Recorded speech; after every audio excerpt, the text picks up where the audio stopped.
Minister of State for Finance, Shri Pankaj Chaudhary ji. My warm welcome also to Secretary Revenue, Shri Sanjay Malhotra ji, Chairperson CBIC, Shri Sanjay Kumar Agarwal ji, Member GST, Shri Shashank Priya ji, Member Tax Policy, Shri Vivek Ranjan ji. Friends, as is the format, Honorable Finance Minister will make the opening remarks, and after that, we will open the floor for discussion. Over to you, ma'am.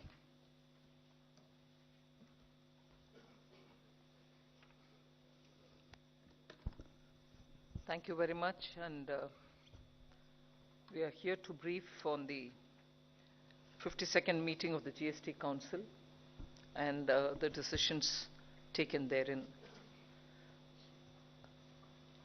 Whilst important decisions on goods and services have been made on the clarification or taxation related issues, I would start with the most important one, where in the last 2 or 3 meetings we had taken a call on setting up tribunals. There is in this meeting as well a decision taken on the tribunal related issue.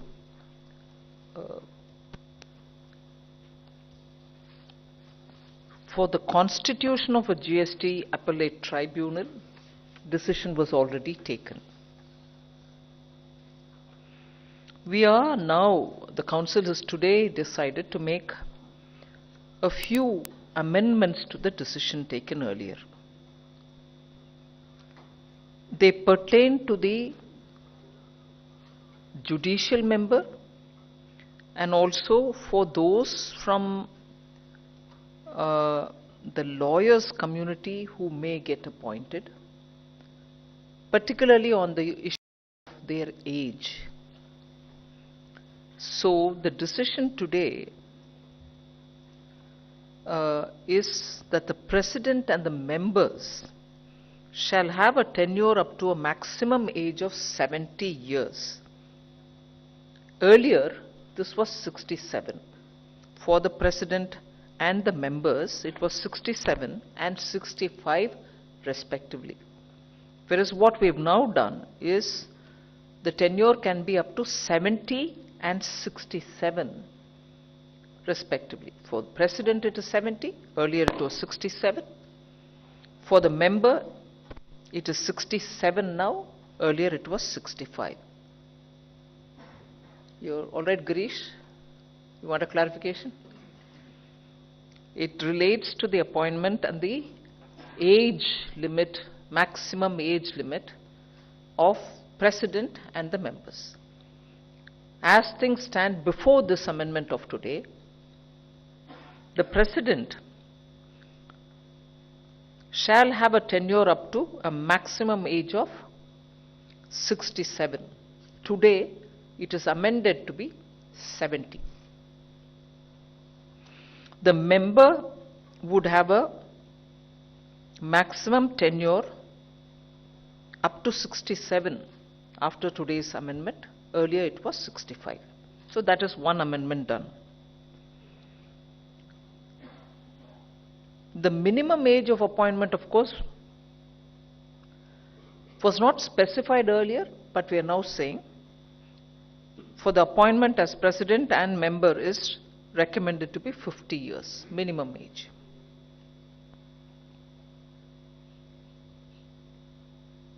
So that is one of the major decisions taken today.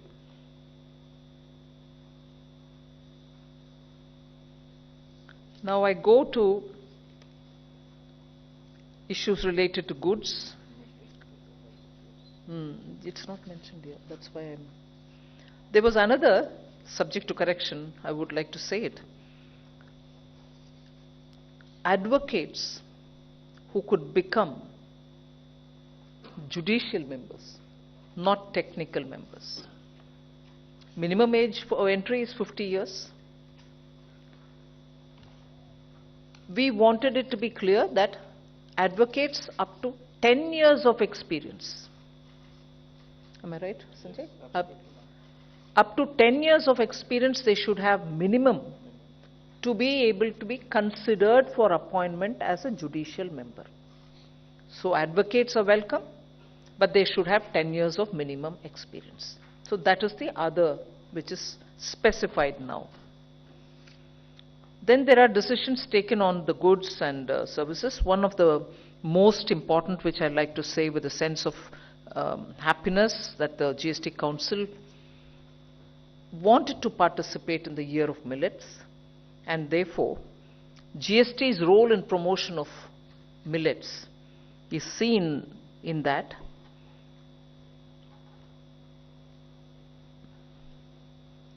Food preparations of millet flour in powder form containing at least 70% millets by weight. And because I'm saying millets, I want to emphasize they fall under the category of HS 1901 and not any other. We're not talking about others. So in powder form, millets being blended with any other atta, for instance, where the millet's composition is 70%, we state that they will be having a 0% GST if sold in other than pre-packaged and labeled form, meaning when they are sold loose or when they are packed but with no pre-packaging in the sense of branding or name or what, nothing else. So 0% if they are sold loose, and 5% only if sold pre-packaged and in a labeled form. That distinction between selling in loose and selling as a pre-packaged and labeled form has always been there. Now in the case of millet, we are saying 0 if it is sold loose, when it is 70% of millet with any other atta. And when we say loose, it's packed into some kind of not so identifiable by name or brand, that kind of a thing. But if it is pre-packaged and labeled, it is charged at 5% only. The House, in fact, the GST Council was unanimous and everyone joined in to say anything above 5% doesn't have an impact on the market or on the sentiment or on sending the message. So they were ready to say give it at 5%. So GST stands with the millet year this year. The other on which I think a very critical decision, again after a long period of time, which has quite a few implications, and I would start with the implication it has on center-state relationship. The GST on extra neutral alcohol. Allahabad High Court had established that the states after the 101st constitutional amendment do not have a right to tax ENA. Allahabad High Court had very clearly ruled that states have lost their legislative competence to enact laws to impose tax on the sale of extra neutral alcohol, which is a raw product for making alcohol for human consumption. So, by law, the GST Council had the right to tax ENA, and that's been established by the Allahabad High Court's verdict. Even the Attorney General of India had opined that the judgment in the Bihar distilleries case does not denude either the center or the state to levy GST on ENA. In other words, the GST Council's right on taxing the ENA was well established. Despite that, the GST Council, and I'm very grateful and I'm happy to say this, despite that, the GST Council today has ceded that right to tax ENA to the states. If the states want to tax it, they are welcome to do it. If the states want to leave it at it, they are welcome to take a call on it. The GST Council, meaning the central body here, is not taking a call to tax it, although the right to tax lies here. So that in the interest of the states, we have, if I may use the word, ceded that right to the states. So despite having the legislative competence to tax ENA under the GST, the center is ceding the space or the power to the states on this matter. So that is one of the major decisions today. Alongside it, the GST on molasses has been reduced from 28% to 5%. This will benefit sugarcane farmers, we hope, and this will enable their dues to be cleared faster because more money will be left in the hands of the mills or whoever. And the council and we all feel that it will also lead to reduction in the cost of manufacturing of cattle feed, which will be a major development. And a separate tariff HS code has been created at the 8-digit level in the customs tariff to cover rectified spirit for industrial use. So this here is towards liquor, human consumption, but because of the tweaking in the HS code, rectified spirit which comes for industrial use will now have a separate HS code.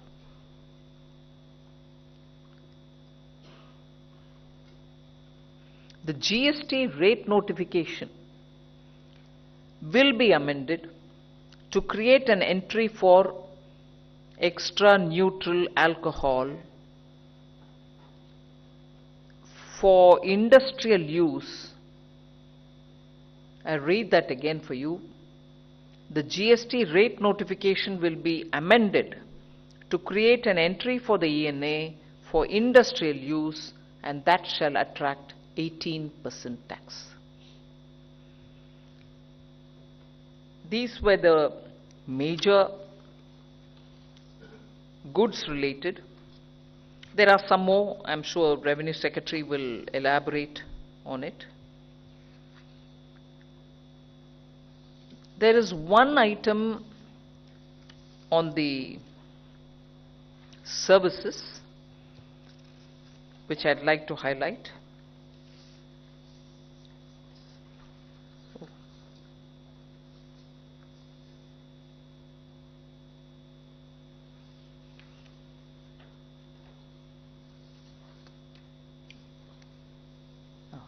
Sorry, I'm searching for that. In order to promote tourism, and this is an item which was brought on the table, we have given a conditional exemption to foreign flag, foreign going vessels. The exemption is from IGST being levied. For foreign flagged and foreign going vessels, if they convert temporarily for a coastal run. So, in other words, in the next couple of months during winter, if coastal vessels, let's say cruise-like vessels, which are foreign owned and foreign run, come over and do the coastal run in India, during these months, winter months, when cruise travel normally takes off very well, we have given an exemption from IGST because they are overseas. Normally they would have to be taxed on IGST. Exemption has been provided. And this is done, normally it's 5% IGST. They are now being exempt from that. This is essentially to provide tourism, particularly in the western coast, where from northern Maharashtra, Gujarat, down to Kochi, cruise can take off very well, and so with the eastern coast as well. So there are some more decisions which I'll request the RS to, you can talk. So one more very pro industry facilitation measure that has been taken is because GST is still in its early days. There was COVID, and so we had given time to our assessing of officers to pass assessment orders. Some more time had been given, and so as a result of that, the assessment orders itself were delayed. And so the appeal filing time is normally 3 months within the passing of the order. It can be extended by another period of 1 month. The Council has recommended that a period till 31st January 2024 may be given for filing of appeals by the taxpayers for all orders which have been passed till 31st March 2023. There is with a little bit of enhanced pre-deposit. Pre-deposits for appeal at present are 10%, but for these appeals which are being given an extra time, instead of 10%, they will have to pay 2.5% of the amount in dispute additional, and this 2.5% will have to be in cash from the electronic cash ledger. So this is again an important facilitation of trade measure that has been recommended by the Council. The few more items. Zari, there was some confusion on Zari. Earlier the Council had recommended a 5% rate, but there were some more Zari items in which plastic is also being used. The Council has clarified that they will also attract 5% GST and not 18%. Similarly, job work, there was a doubt as to whether job work services for processing of barley into malt attracts GST at 5%, which is the applicable rate for the entry of job work in relation to food and products, or whether it will attract a rate of 18% where there is a job work related to the alcohol manufacturing industry. So it has been clarified that where processing of barley into malt is being done, irrespective of whether it will be supplied to the liquor manufacturing industry or otherwise, it will attract only 5%. Then some entities have been recommended to be notified, one being government authorities when they take services relating to water supply, public health, sanitation, conservancy, solid waste management, slum improvement and upgradation. When these services are taken by government authorities, then these will be exempt from tax. Similarly, even if there is a composite service involving up to 25% of service, they will be exempt from paying a GST on it. Similarly, there has been a doubt on whether the district mineral foundation trusts are government authorities or not, and whether they are eligible for same exemptions as available to other government authorities for the purposes of GST. So it has been clarified that DMFTs will also be treated as government authorities. I think this is yeah. So I'll request you can elaborate on a few more points relating to railways, which has been brought under forward charge, and provisional attachment, which gets restricted to 1 year. You can explain those provisions. In case of railways, certain services which were provided by Indian Railways were charged on forward charge mechanism, and there were certain services which were provided to railways were charged on reverse charge mechanism. Now there was a request from railways that because if they pay on reverse charge basis, then they will have to pay from cash. They were not able to utilize ITC.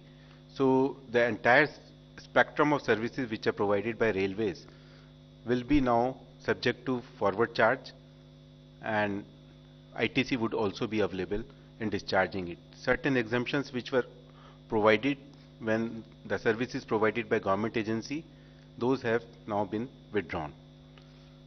Another issue was that GST law provided provisional attachment of property during the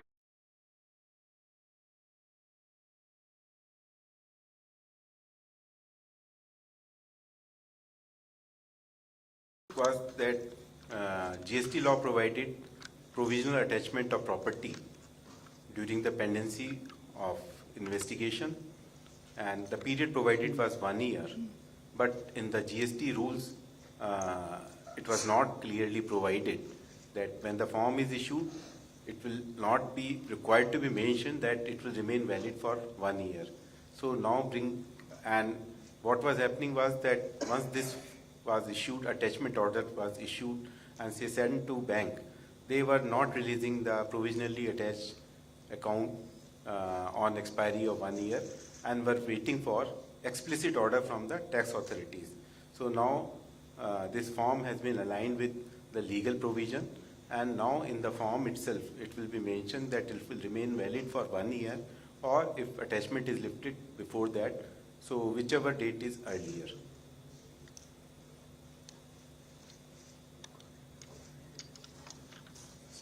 We may open the floor for questions and answers. We may begin from the third row, 246, please. Go ahead. Please identify yourself and the organization, and you can ask the question, please. Good afternoon to everyone present. I'm Janani from BQ Prime. I have two questions. One primarily on whether there was any discussion regarding the tax liability for online gaming firms, whether this came up today and how it proceeded. And the second, whether there was any discussion on corporate guarantees given, and if we could get some clarity on that. So, insofar as corporate guarantee is concerned, there are two decisions. One is when the corporate guarantee is given by a director to a company, then it will attract GST. In that case, the value of the service that is being provided by way of guarantee will be treated to be zero, or the consideration provided, whichever is higher. So if there is generally there is no consideration provided. Because the director himself, just gives the guarantee, and there is no consideration which is given to him for this. So it will not attract any GST because the value will be deemed to be nil unless some consideration is paid. Similarly, when a corporate guarantee is given by a company to its subsidiary company, then it will be deemed that the value is 1% of the corporate guarantee. So it will attract GST at the rate of 18% on 1% of the total amount involved, the total amount guaranteed by the parent company. Your second question, whether there was a discussion on the GST notices which have been issued. Well, yes, there was some discussion on it. Certain members did raise this issue, and it was informed to them that this is not retrospective in any way, because this is how the law was earlier.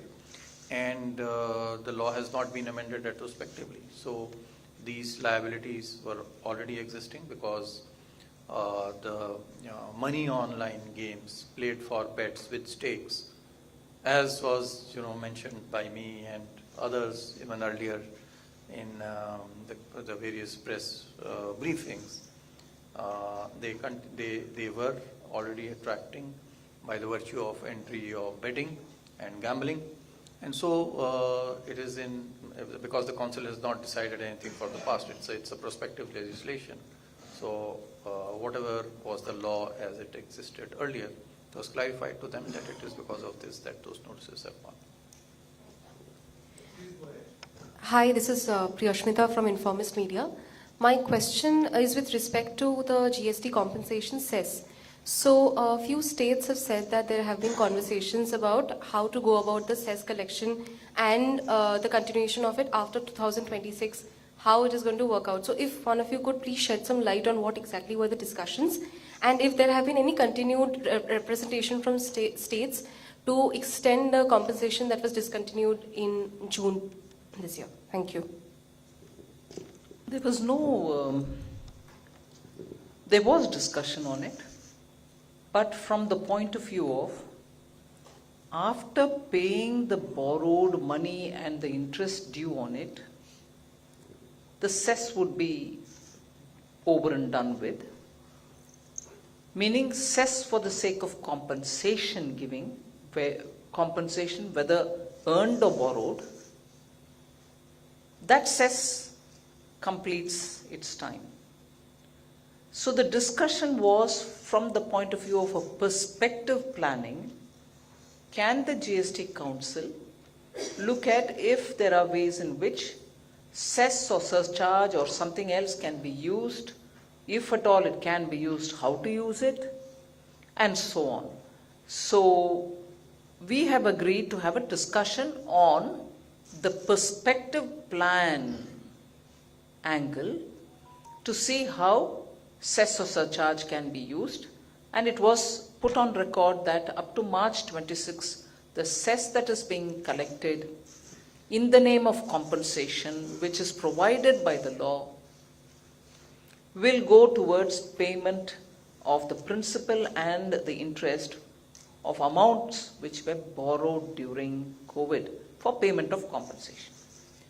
So it is in that context the issue of cess and surcharges was discussed, and the request which came for a discussion on this so that systemically we can handle it was accepted, and there shall be some kind of a GST. One of the meetings can take this on agenda. So it is in that background the discussion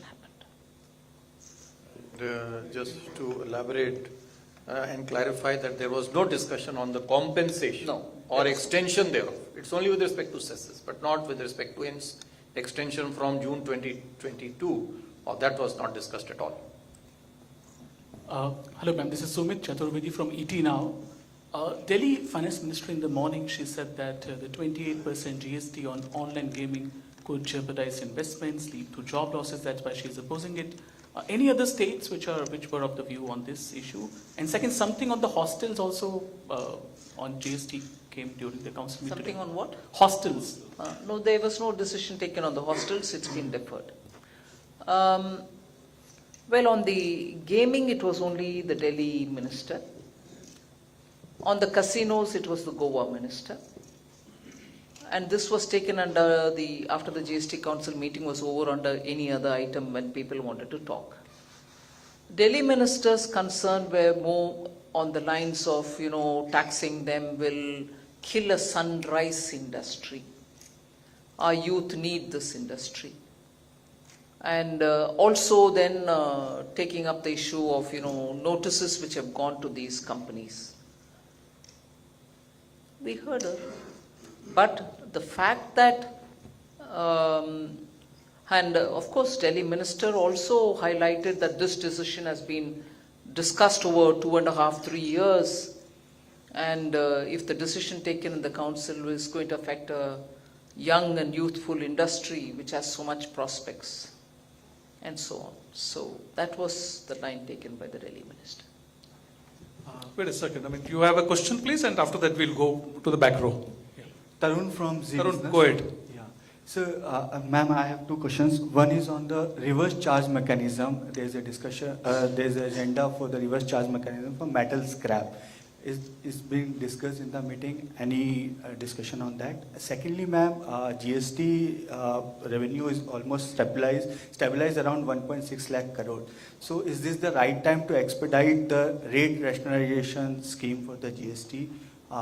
Can we get your... There's not been any call taken on the rate rationalization yet. But on the scrap, do you want to explain? That has been deferred. There is a subcommittee which is looking into it. The subcommittee submitted its report, but that was just before the council committee meeting, and so the fitment committee could not examine it. They will examine that report, and then accordingly a call will be taken. Yeah, please go ahead. Yeah. क्या rate rationalisation को लेकर जो committee है उसका गठन करने पर कोई जल्दी विचार किया गया, क्योंकि अभी तक वो कमेटी अभी तक गठन नहीं हुआ है दोबारा से, तो और इस पे रेट रैशनलाइजेशन को लेकर कोई आने वाले दिनों में, क्योंकि इस जो जीएसटी का कलेक्शन है काफ़ी स्टेबलाइज हो रहा है, लगातार बढ़ता जा रहा है, तो कुछ रेट रैशनलाइजेशन को लेकर या दरों में कटौती को लेकर भी कोई चर्चा है? नहीं, यही तो मैंने जवाब दिया, रेट रेशनलाइजेशन के ऊपर आज कुछ चर्चा नहीं हुआ है. Yes, sir.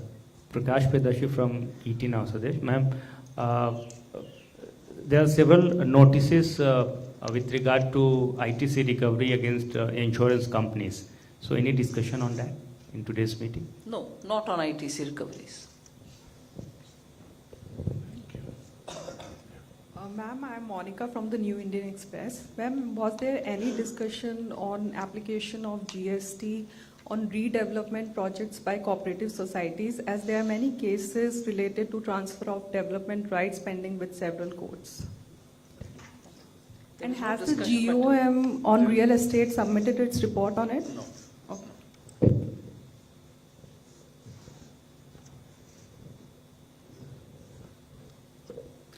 Hello, ma'am. I'm Surbhi from Business Today. Ma'am, just wanted to understand that GST Appellate Tribunal, so much has been done, and the expectation was that they would be set up by the year end. So, what kind of a deadline should we expect on this? Well, we are moving fast on it. The decision has been taken. Today there was a little amendment which we needed to do because of the aligning with all other tribunals in terms of the age, maximum age. Now that that's done, the states have also very clearly come up with their first request of where they want them to be located. We are moving fast on it. Ma'am, Meghna Mittal from Money Control. Can you give some details on the discussion on the ENA? Have the states agreed that they will not be now using VAT, imposing VAT on ENA? Until the time the amendment is made, will it remain exempt from GST? No, I'm not sure the GST Council can expect the states to talk about their right on levying the VAT in the GST Council. It's their business. I don't think it would have been right for the GST Council to say, are you assuring me that you will not impose VAT? No, the GST Council has no business, and they didn't ask as well. We were happy that the right has been ceded by the GST Council, the center, that is Central CGST, to give it off to the states, GST, from the GST to the states. What they are going to do subsequently probably doesn't relate, or it's not in the terrain of the GST Council. Your next question, please. 52 from the back row. Hello, ma'am. I'm Kuldeep Singh from Odisha Post. Ma'am, the state of Odisha has been demanding withdrawal of GST on kendo leaves. So, was there any discussion on that today? Where are you? Is there? No, there was no discussion on kendo leaves. Since this issue has, they've been demanding it for quite some long time. So, what is the reason, ma'am, why the... Because there are other states which objected too. It's not as if we've stopped it. I'm not naming the states here because it was very much a discussion in the council. The proposal which has been very strongly put forward by Orissa, unfortunately, there were other states which objected to it and said, no, we can't. So, it didn't go through at that time. Thank you. And today there was no discussion. 25, please. Yeah. Middle row. Yeah, I'm Ujjwal Narayan from PTI. So I just wanted to check with because there is some word from some finance ministers that the tax notices or tax evasion of 1.5 lakh crores has been sent to the gaming companies. So what is the exact number, sir? We don't know. It is the DGGI which sends, and we won't be able to know about the GST claims that because that is very huge amount. That's why I'm asking. No, whatever is the amount, I wouldn't know. Because that's their independent business and I don't interfere in that. Yes, please go ahead with your question. Speak in the microphone. I'm Nikunj from Reuters. Hi, good afternoon. I wanted to ask you on this clarification on this ENA when you said that the center has ceded its right to tax ENA. So is that only for human consumption? Center meaning the GST Council, sorry. So is that only for ENA for human consumption or industrial purposes as well? And secondly, on the 1% amount, guaranteed amount. So is that if in case the guaranteed amount is known, will GST be charged on that amount or a fee? And will that be the case? And if it is not known, then 1% would be computed of the entire guaranteed amount and then GST would be imposed on it. If you could please clarify. So your second question first, the guarantees are generally for loans, the amount is known. So it is on the loan amount, the 1% will be calculated on the loan amount, which is guaranteed to be repaid in case of a default. Regarding the ENA, it is I may clarify, ENA used for the manufacture of alcoholic liquor for human consumption. It is this particular ENA which is for manufacturing portable alcohol, which will be kept outside the purview of GST. As Honorable Finance Minister had mentioned, there will be a separate entry, separate HSN code has been already notified for that purpose, and ENA for industrial purpose will carry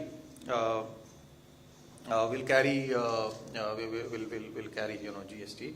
And another clarification which Chairman brings out is for the purposes of the guarantee given by the parent company to a subsidiary company, the 1% deemed valuation will come in where there is no consideration.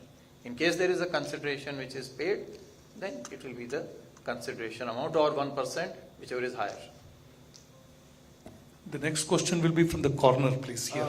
So just one clarification, how many states have passed the necessary amendment for levying the 28% GST on online gaming? All of them have agreed to pass it with effect. Even if they have not passed it, first of all, they have agreed to pass it with effect from 1/10/2023 this year. I think the latest count was 18 that have already passed. Some 13 are pending to be passed, either an ordinance or an amendment through the Act. Yes, please, middle row, 154. Prakash Pedashi from Itina. Ma'am, any discussion on constitution of new GOM, that is with regard to rate rationalization?